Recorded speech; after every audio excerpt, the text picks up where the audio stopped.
오늘 말씀의 제목은 사울의 외식이 넘어뜨린 사람들입니다. 예수님께서 이렇게 말씀하셨습니다. 실족하게 하는 일이 없을 수는 없으나 실족하게 하는 그 사람에게는 화가 있도다. 이 실족하게 한다라는 것은요, 다른 사람으로 하여금 죄를 짓게 만들거나 믿음에서 떠나게 하는 것을 뜻합니다. 여러분, 우리도 신앙생활을 하다 보면은 시험에 든 경험이 한두 번쯤 있지요. 교회 나가기 싫거나 사람들 만나기 싫거나 신앙의 회의가 들었던 순간이 있습니다. 그리고 그때를 가만히 들여다보면은 꼭 누군가가 껴있어요. 누군가의 말이나 행동이 끼어 있습니다. 누군가 때문에 내가 시험에 들 뻔한 순간이 있었을 겁니다. 그렇다면 내가 그랬던 적이 있다면 반대의 경우도 충분히 가능하지 않겠습니까? 내가 다른 누군가를 실족하게 했던 순간도 있었을 거예요. 따라서 우리는 이 예수님의 말씀을 통해서 우리 행동을 더욱 가지런히 하고 신중하게 만들라는 주님의 권면으로 받아들여야 합니다. 내가 보기엔 당당한 일이지만 내 말과 행동이 누군가에게 시험거리가 될 수 있기 때문에 우리가 기도 가운데 스스로를 더 조심히 바라봐야 할 줄 믿습니다. 그렇다면 사람이 실족하게 하는 것은 무엇인가? 여러 가지 원인이 있겠지만 오늘 본문에 등장하는 사울이 실족하게 하는 대표적인 인물입니다. 바로 사울의 외식이지요. 외식은 사람을 잘못된 길로 이끌고 하나님의 나라로 가는 그 길을 막는 대표적인 행동인데요. 사울의 외식은 중심이 없는 신앙, 껍데기인 뿐인 신앙, 보여주려고 하는 신앙, 하나님을 찾기보다는 자기 목적을 이루려는 신앙이 바로 사울의 외식이었습니다. 그리고 사울이 자신의 외식적인 신앙을 가지고 사람들을 시험에 들게 했는데 그 사람들이 다름이 아니에요. 자기 아들 요나단을 시험에 들게 했어요. 또 자기 병사들을 시험에 들게 했어요. 어쩌다 이런 일이 모두 벌어졌나 그 시작점부터 가보자면은 바로 해결되지 않은 염려가 있기 때문입니다. 여러분, 우리에게 염려와 불안이 없을 수 없습니다. 근데 염려와 불안이 있다면은 그 염려와 불안은 믿음 가운데, 신앙 가운데, 기도 가운데 해결돼야 될 줄 믿습니다. 근데 사울에게도 염려와 불안이 있었죠. 블레셋 군대예요. 블레셋은 엄청난 군대를 이끌고 이스라엘을 쳐들어오는데 성경의 표현에 따르면 그 블레셋 군대가 마치 바다의 모래처럼 많다고 하는데 이스라엘은 시간이 흐를수록 점점 작아져요. 군대가 점점 흩어져요. 이것이 바로 사울의 불안이었습니다. 전쟁에서 패배하면 어떡하지? 그래서 내가 왕으로서 이름이 땅에 떨어지면 어떡하지? 이것이 바로 사울의 염려였습니다. 그러다 보니까 사울이 뜻을 하나님께 묻고 믿음으로 나아가야 되는데 자꾸 인간적인 선택을 하는 거예요. 도전과 시험 앞에서 하나님께 참되게 예비하기보다는 자기가 제사를 드려야만 성공한다, 자기가 제사를 드려야만 승리한다, 이렇게 생각하면서 제사를 하나님의 만나는 통로가 아니라 제사를 자기 목적을 이루는 수단으로 생각합니다. 이것이 바로 외식적인 신앙이죠. 그리고 결과는 아주 참담합니다. 사울은 사무엘에게 호되게 혼나고 주변에 남은 병사가 600명밖에 남지 않았어요. 사무엘상 14장 2절에 보면 사울이 기부와 변들이 미구로운 석류나무 아래 머물러 있었다라고 기록됩니다. 결국 믿음도 실패하고 전쟁 가운데서도 아무것도 하지 않고 쪼그려 앉아 있을 때에 사울과는 아주 대조적으로 믿음을 보여준 사람이 있어요. 바로 요나단이에요. 요나단은 사울의 아들입니다. 요나단이 자기와 자기 쫄병, 무기를 든 소년 한 명을 데리고 단 두 명에서 블레셋 진영으로 가요. 3만 명이 넘는 군대가 있는 블레셋에게 갑니다. 아무에게도 알리지 않고 요나단이 몰래 가요. 근데 그 과정에서 요나단이 뭐라고 고백하냐면, 여러분 성경을 폈으니까 한번 6절을 짚어보세요. 6절 제가 읽어드릴게요. 14장 6절입니다. 제가 읽어드리겠습니다. 요나단이 자기의 무기를 든 소년에게 이르되 우리가 이 할례받지 않은 자들에게로 건너가자. 여기서부터 중요합니다. 여호와께서 우리를 위하여 일하실까 하노라. 하나님께 모든 결과를 맡겼죠. 그리고 하는 말이 여호와의 구원은 사람의 많고 적음에 달리지 아니하였느니라. 여러분 얼마나 훌륭한 신앙 고백입니까? 아버지의 신앙 고백과는 다릅니다. 요나단은 사람의 수나 힘의 논리에 의존하지 않아요. 요나단이 의지하는 것은 하나님의 일하는 방식입니다. 그리고 이 믿음을 가지고 한 걸음을 내디딜 때 블레셋 진영이 뒤흔들려요. 우리 15절도 한번 볼까요? 제가 읽어드릴게요. 들에 있는 진영과, 이 진영은 블레셋 진영입니다. 모든 백성이 공포에 떨었고, 블레셋 사람들이 다 공포에 떨었던 거죠. 부대와 노략군들도 떨었으며 땅도 진동하였으니 이는 큰 떨림이었더라. 큰 떨림이 일어났대요. 누구 때문에요? 단 두 사람, 요나단과 요나단의 쫄병. 근데 성경은 그걸 뭐라고 표현하냐면 숫자 1이라고 적혀있죠. 여러분 거기 맨 밑에 내려가 보세요. 성경 맨 밑에 숫자 1 옆에 뭐라고 써있죠? 하나님이 떨리게 하심이었더라. 원문에 보면 하나님이 떨리게 하셨다라는 거예요. 믿음으로 전진하면 하나님께서 떨리게 하셔요. 믿음으로 전진하면요, 돌처럼 굳어진 문제덩어리라 할지라도 하나님이 흔들어서 깨버리신다라는 거예요. 사람의 수에 달린 것이 아니라 하나님의 일하는 방식에 달렸고, 그 하나님의 일하는 방식을 내가 믿고 있느냐, 그 하나님의 일하는 방식에 내가 들어가느냐에 따라서 정말로 역사가 일어나는 것이죠.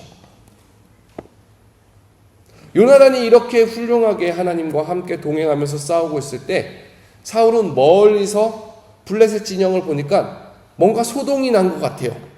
그래서 무슨 일인지 알아보라 했더니 요나단과 쫄병이 가서 싸우고 있다는 사실을 뒤늦게 알게 돼요. 근데 여기서 이 승리의 영광이 벌어지는 순간에 사람의 실수가 같이 일어납니다. 승리의 영광이 벌어지는 순간에 우리가 실수할 수 있다는 거예요.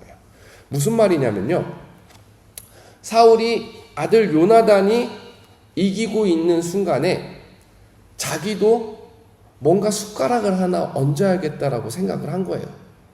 그리고 자기를 드러내야겠다라는 욕심과 강박 가운데 얼토당토 않은 명령을 내립니다. 우리 한번 24절을 한번 읽어볼게요. 24절입니다. 14장 24절입니다. 시작. 이날에 이스라엘 백성이 피곤하였으니 이는 사울이 백성에게 맹세시켜 경계하여 이르기를 저녁 곧 내가 내 원수에게 보복하는 때까지 아무 음식물이든지 먹는 사람은 저주를 받을지어다 하였음이라. 그러므로 모든 백성이 음식물을 맛보지 못하고. 사울이 지금 백성들한테 맹세를 시키는데 이 백성들은 군인들이잖아요. 전쟁을 한참 하고 있는 군인들한테 맹세를 시키는데 아무것도 먹지 마라. 음식물을 먹지 마라. 여러분 표면적으로 보면 금식을 시켰으니까 금식 기도하면 좋은 거 아닌가? 이렇게 생각할 수 있지만은 성경 어디에도 사울이 이 맹세를 하기 위해서 하나님의 뜻대로 했다라는 고백이 없어요. 하나님께 묻고 한 것도 아니고 하나님의 말씀대로 한 것도 아니고, 그렇다고 해서 여기서 하나님께 우리가 이렇게 나아가자라고 선포한 것도 아니에요. 이 사울의 내면의 심리를 가만히 유추해다 보다면 사울은 이런 마음인 거죠. 이 전쟁 반드시 승리로 이끌어야 된다. 그러기 위해 내가 주도해야 된다. 우리가 무엇인가를 보여주자. 하면서 금식하자라는 잘못된 서약을 외치게 되는 거예요. 이것이 바로 외식이라는 거예요.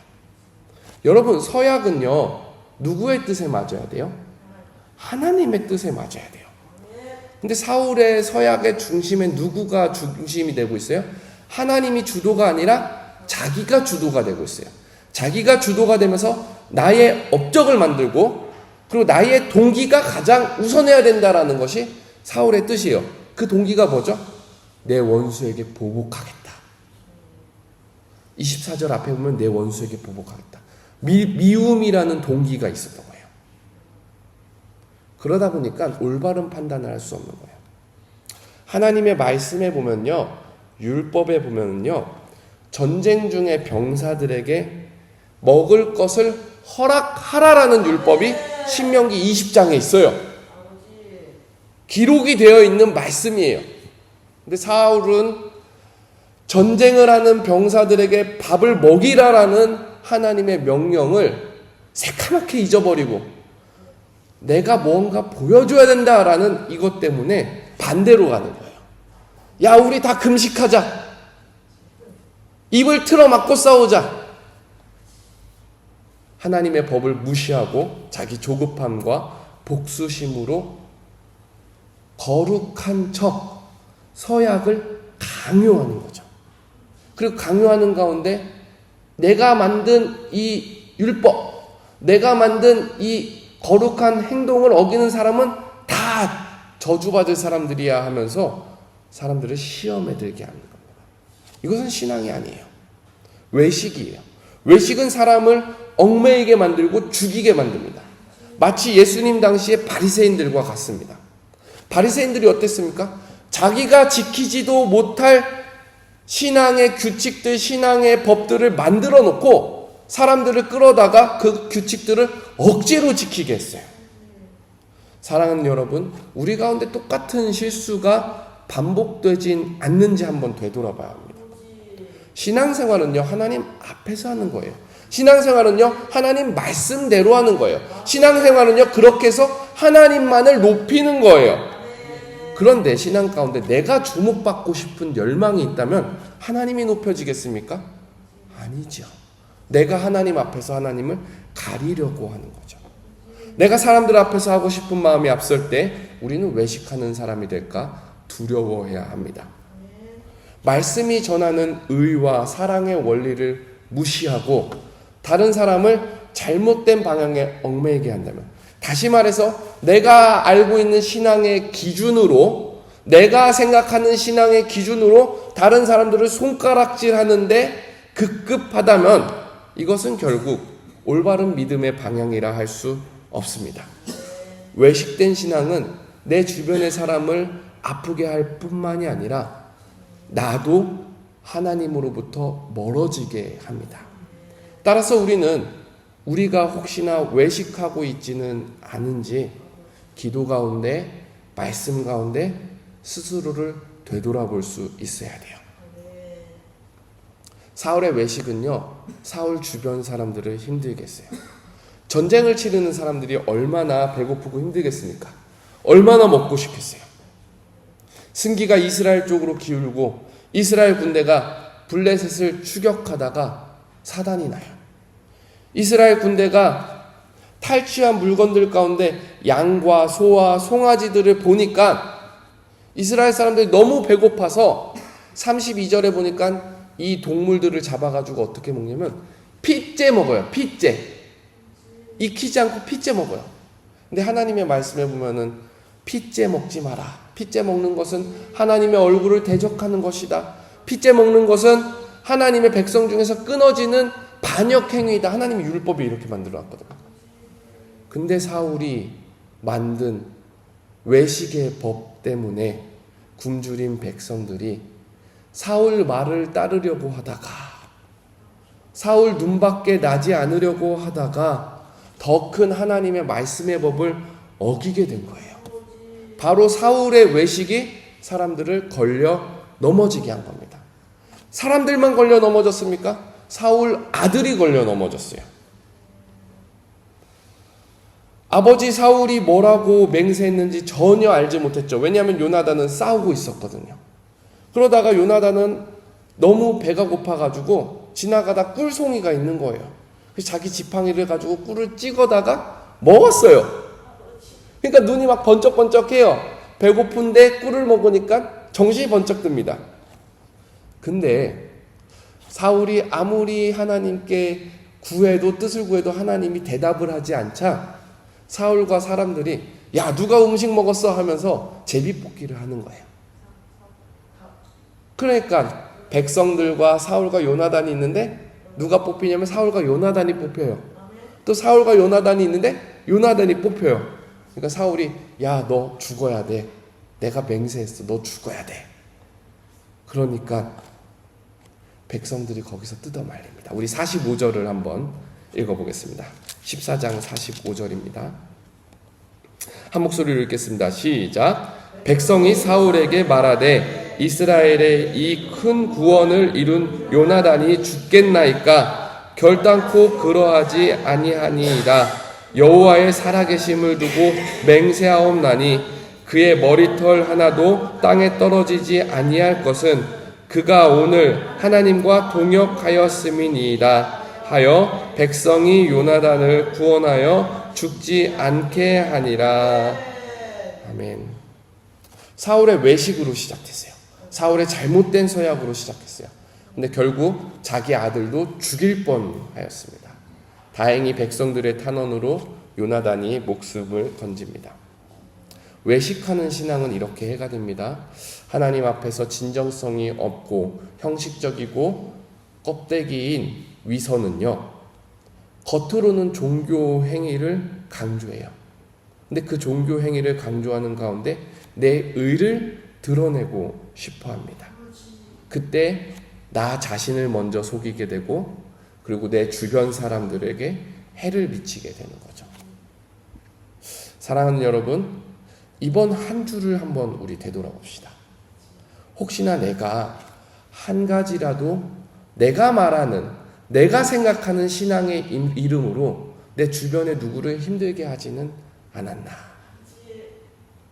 하나님의 영광을 중심에 두기보다는 나의 이름을 드러내기 위해서 한 부분이 있지는 않은가? 우리 같이 되돌아봅시다. 하나님은요, 우리를 보실 때 외모를 보시지 않고 중심을 보잖아요. 그러니까 하나님 앞에 누구보다 진실하게 나아가는 기도의 시간이 되길 바라요. 고린도 후서의 말씀대로 우리가 믿음에 있는가 내 자신을 시험하면서 하나님 앞에 기도하고 간구할 때 혹시나 우리 가운데 외식된 신앙이 있다면 혹시나 내가 우리 이웃을 걸려 넘어지게 하는 나의 쓴뿌리가 있다면 하나님께서 오늘 기도 가운데 깨닫게 하여 주시기를 간절히 소망합니다. 하나님이 깨닫게 하실 때 우리는 그때 진실한 마음으로 돌이키고 성령의 인도하심에 순종하면 되는 겁니다. 사랑하는 여러분, 오늘 우리 같이 우리 스스로를 되돌아보는 시간이 되기를 주님의 이름으로 부탁드립니다.